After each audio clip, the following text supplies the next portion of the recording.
বন্ধু বান্ধৱীসকল, আপোনালোকৰ যদি পাঞ্জাৱ নেশ্যনেল বেংকত এটা একাউণ্ট আছে আৰু আপুনি পাঞ্জাৱ নেশ্যনেল বেংকৰ এটিএম বা ডেবিট কাৰ্ডখন পাই গৈছে, এতিয়া আপোনালোকে সেই ডেবিট বা এটিএম কাৰ্ডখনৰ পিন জেনেৰেট কৰিবৰ বাবে আপোনালোকে পাঞ্জাৱ নেশ্যনেল বেংকৰ এটিএম নোযোৱাকৈ নিজৰ মোবাইল ফোনটোৰ জৰিয়তে কিদৰে এটিএম কাৰ্ডৰ পিন জেনেৰেট কৰিব পাৰিব, আজিৰ এই ভিডিঅ'টোৰ জৰিয়তে মই আপোনালোকক তাৰ সম্পূৰ্ণ প্ৰচেছটো দেখাই দিম।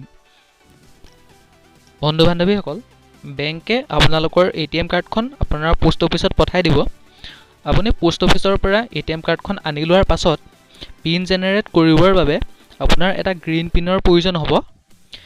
গ্ৰীণ পিনটো 6 ডিজিট এটা কোড হ'ব। আপুনি সেই 6 ডিজিট কোডটো পাবৰ বাবে আপোনালোকে প্ৰথমতে এটা মেছেজ পঠাব লাগিব। আপোনালোকে সেই মেছেজটো কিদৰে পঠাব মই আপোনালোকক দেখাই আছোঁ।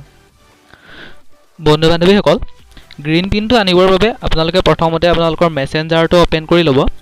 মেছেঞ্জাৰটো অ'পেন কৰি লোৱাৰ পিছত আপোনালোকে 92640 এই নাম্বাৰটোত আপোনালোকে এটা মেছেজ পঠাব লাগিব। মেছেজটো কেনেদৰে পঠাব লাগিব মই আপোনালোকক দেখাই দিছোঁ। আপোনালোকে কেপিটেল লেটাৰত লিখিব DCPIN DC পিন বুলি আপোনালোকে কেপিটেল লেটাৰত লিখি ল'ব। লিখি লৈ পেলাই আপোনালোকে এটা স্পেচ দিব। স্পেচ দিয়াৰ পিছত আপোনালোকে যিটো এটিএম কাৰ্ড পাইছে পোষ্ট অফিচৰ দ্বাৰা, আপোনালোকে সেই এটিএম কাৰ্ডটোত আপোনালোকৰ 16 ডিজিট এটা নাম্বাৰ আছে। আপোনালোকে সেই 16 ডিজিট নাম্বাৰটো আপোনালোকে টাইপ কৰি দিব। সেই 16 ডিজিট নাম্বাৰটো আপোনালোকে টাইপ কৰি দি আপোনালোকে আপোনালোকৰ যিটো ৰেজিষ্টাৰ্ড মোবাইল নাম্বাৰ হয়, আপোনাৰ পাছবুকত যিটো নাম্বাৰ আপোনাৰ লিংক হৈ আছে, সেই নাম্বাৰটোৰ পৰা আপুনি মেছেজটো চেণ্ড কৰি দিব। বন্ধু বান্ধৱীসকল, মই DC পিন লিখি স্পেচ দি কাৰ্ড নাম্বাৰটো বহাই দি পেলাই মেছেজটো চেণ্ড কৰাৰ পিছত বেংকৰ ফালৰ পৰা মোলৈ 6 ডিজিট গ্ৰীণ পিনটো বা 6 ডিজিট যিটো OTP কোড হয় আহে, সেই OTP কোডটো মোৰ আহি গৈছে। এই গ্ৰীণ পিনটো আপোনাৰ ভেলিডিটি থাকিব 72 ঘণ্টালৈকে থাকিব। অৰ্থাৎ আপোনাৰ এই গ্ৰীণ পিনটো পাই যোৱাৰ 72 ঘণ্টাৰ ভিতৰত আপুনি আপোনাৰ পিনটো জেনেৰেট কৰিব লাগিব। অৰ্থাৎ আপোনাৰ এটিএমৰ যিটো চিক্ৰেট নাম্বাৰ হয়, সেই আপুনি চিক্ৰেট নাম্বাৰটো বনাব লাগিব। এতিয়া মই আপোনালোকক ইয়াৰ পাছৰ প্ৰচেছটো মই আপোনালোকক দেখাই আছোঁ। বন্ধু বান্ধৱীসকল, আপোনালোকে প্ৰথমতে প্লে ষ্ট'ৰত যাব। প্লে ষ্ট'ৰত গৈ আপোনালোকে PNB1 টাইপ কৰি আপোনালোকে চাৰ্চ কৰি দিব। PNB1 বুলি টাইপ কৰি চাৰ্চ কৰি দিয়াৰ পাছত আপোনালোকৰ সন্মুখত PNB1 এই এপ্লিকেশ্যনটো আহি যাব। আপোনালোকে এপ্লিকেশ্যনটো ইনষ্টল কৰি ল'ব। মোৰ যিহেতু ইনষ্টল কৰি থোৱা আছে, তো মই অ'পেন কৰি ল'ম। এপ্লিকেশ্যনটো আমি অ'পেন কৰি ল'ম।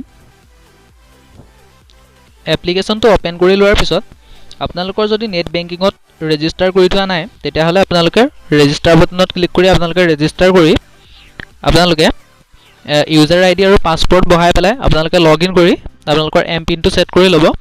মই মোৰ ইউজাৰ ID পাছৱৰ্ড বহাই মেলি মই এমপিনটো ছেট কৰি থোৱা আছে। মই এতিয়া মোৰ এমপিনটো টাইপ কৰিম। এমপিনটো টাইপ কৰি লোৱাৰ পিছত মই এপ্লিকেশ্যনটোত লগ ইন হৈ যাম। এপ্লিকেশ্যনটোত লগ ইন হৈ যোৱাৰ পিছত আমাৰ সন্মুখত এনেকুৱা এটা ইণ্টাৰফেচ আহি যাব। আপোনালোকে অলপ স্ক্ৰল কৰি আপোনালোকে ইয়াত যিটো ডেবিট কাৰ্ড অপশ্যন আপোনালোকে দেখা পাইছে, আপোনালোকে সেই ডেবিট কাৰ্ড অপশ্যনত আপোনালোকে ক্লিক কৰি দিব। ডেবিট কাৰ্ডত ক্লিক কৰাৰ পিছত আপোনালোকৰ সন্মুখত এনেকুৱা এটা ইণ্টাৰফেচ আহিব। আপোনালোকে স্ক্ৰল ডাউন কৰিব। স্ক্ৰল ডাউন কৰি একেবাৰে লাষ্ট অপশ্যন যিটো জেনেৰেট গ্ৰীণ পিন বুলি আছে, আপোনালোকে সেই জেনেৰেট গ্ৰীণ পিনত আপোনালোকে ক্লিক কৰিব। জেনেৰেট গ্ৰীণ পিনত ক্লিক কৰাৰ পিছত আপোনালোকৰ সন্মুখত এনেকুৱা এটা ইণ্টাৰফেচ আহিব। আপোনালোকে ইয়াত একাউণ্ট নাম্বাৰটো চিলেক্ট কৰিব। একাউণ্ট নাম্বাৰটো চিলেক্ট কৰি আপোনালোকে কণ্টিনিউ অপশ্যনত ক্লিক কৰি দিব। কণ্টিনিউ অপশ্যনত ক্লিক কৰাৰ পিছত আপোনালোকে ইয়াত আপোনাৰ 16 ডিজিট কাৰ্ড নাম্বাৰটো প্ৰথম টাইপ কৰিব লাগিব। ইয়াত আপোনালোকে 16 ডিজিট কাৰ্ড নাম্বাৰটো টাইপ কৰিব। তাৰ তলতে যিটো এক্সপায়াৰ বুলি আছে, আপোনালোকে ইয়াত এক্সপায়াৰ মন্থটো আপোনাৰ এটিএম কাৰ্ডটোতে আপোনাৰ লিখা থাকিব এক্সপায়াৰ মন্থটো। আপোনালোকে এক্সপায়াৰ মন্থটো চিলেক্ট কৰিব। তাৰ কাষতে আপোনাৰ এক্সপায়াৰ ইয়েৰ বুলি যিটো আছে, আপোনালোকে ইয়াত এক্সপায়াৰ ইয়েৰটো আপোনাৰ এটিএম কাৰ্ডতে থাকিব। এক্সপায়াৰ মন্থৰ কাষতে আপোনাৰ এক্সপায়াৰ ইয়েৰটো থাকিব। আপোনালোকে এক্সপায়াৰ ইয়েৰটো ইয়াত চিলেক্ট কৰিব। চিলেক্ট কৰি তলত যিটো এণ্টাৰ 6 ডিজিট OTP বুলি আছে, ইয়াত আপোনালোকে যিটো পাঞ্জাৱ নেশ্যনেল বেংকৰ ফালৰ পৰা আপোনালোকে যিটো গ্ৰীণ পিন পাইছিলে 6 ডিজিট, সেই 6 ডিজিট OTP কোডটো আপোনালোকে ইয়াত টাইপ কৰি দিব। বন্ধু বান্ধৱীসকল, মই মোৰ card number, expire month, expire year আৰু মোৰ যিটো 6 ডিজিট যিটো OTP কোড, সেইটো মই বহাই লৈছোঁ। বহাই লোৱাৰ পিছত আমি ইয়াত কণ্টিনিউ অপশ্যনত আমি ক্লিক কৰি দিম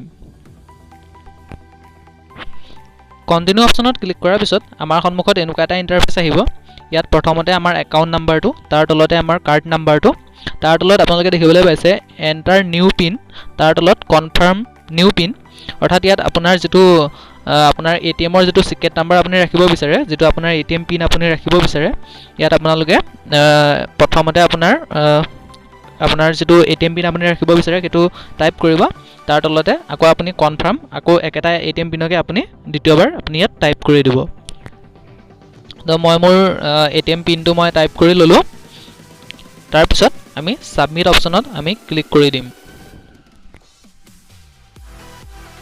সাবমিট অপশ্যনত ক্লিক কৰাৰ পিছত আমাৰ সন্মুখত এনেকুৱা এটা ইণ্টাৰফেচ আহিব success your debit card PIN has been set আমাৰ এটিএমৰ যেটো সিক্ৰেট নাম্বাৰ আমি এটা জেনাৰেট কৰিছিলো আমাৰ সেই এটিএম পিনটো সাকসেসফুলি জেনাৰেট হৈ গৈছে আমাৰ এ মেছেজও আহি গৈছে there customer PNB debit card has been activated successfully তো এতিয়া আমি যিকোনো এটিএমত গৈ আমাৰ এই এটিএম কাৰ্ডখনৰ জৰিয়তে আমি পইচা উলিয়াব পাৰিম তো বন্ধু বান্ধৱীসকল ভিডিওটো চাই যদি আপোনালোকে অলপ হ'লেও ভাল পালে তেতিয়া লাইক এটা কৰি থৈ যাব আৰু এনে ধৰণৰ ভিডিওসমূহ পাই থাকিবৰ বাবে আপোনালোকে আমাৰ চেনেলটো সাবস্ক্ৰাইব কৰি কাষতে থকা বেল আইকনটো প্ৰেছ কৰি ৰাখিব ভিডিওটো শেষলৈকে চোৱাৰ বাবে ধন্যবাদ আপোনালোকৰ দিনটো শুভ হওক থ্যাংক ইউ সো মাচ